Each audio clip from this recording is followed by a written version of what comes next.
आमदार सुरेश धसांकडून वाल्मिक कराड आणि विष्णू चाटेच्या नार्को टेस्टची मागणी। नार्को टेस्टमध्ये आकाशच्या आकाचं नाव आलं तर त्यांचीही नार्को टेस्ट झाली पाहिजे, सुरेश धस यांचं वक्तव्य।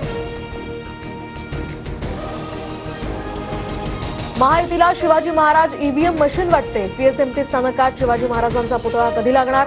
त्यांनी शिवरायांचा पुतळा न लावल्यास पुन्हा पुतळा लावणार, उद्धव ठाकरेंचा इशारा।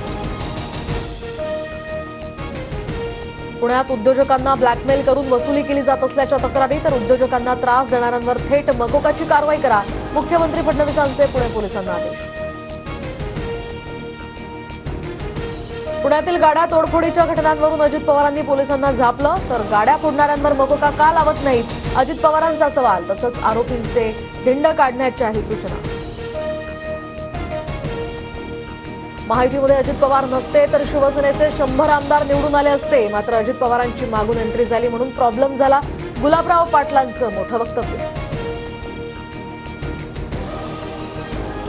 डोंगरी आयटीआय नामांतरावरून आता भाजप आणि काँग्रेस आमने सामने। काँग्रेस आमदार अमीन पटेलांचा अब्दुल कलाम यांच्या नावाला विरोध, तर अब्दुल कलामांचं नाव बदलल्यास मंत्री लोढांचा विरोध।